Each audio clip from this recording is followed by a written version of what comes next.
Assalamualaikum. So this is the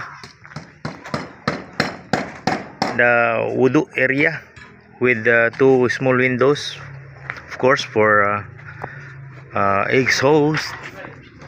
And this is our wudu and comfort rooms. So here, by the way, this is the vent from the main line. Yeah, we will have extended PVC pipe number 2. So this is look, we will have just a skim coat here and all the way the connection, and that's it. Gonna have a seamless wall. Yeah, this is the window facing to the west side for the bedroom 1. This is the door.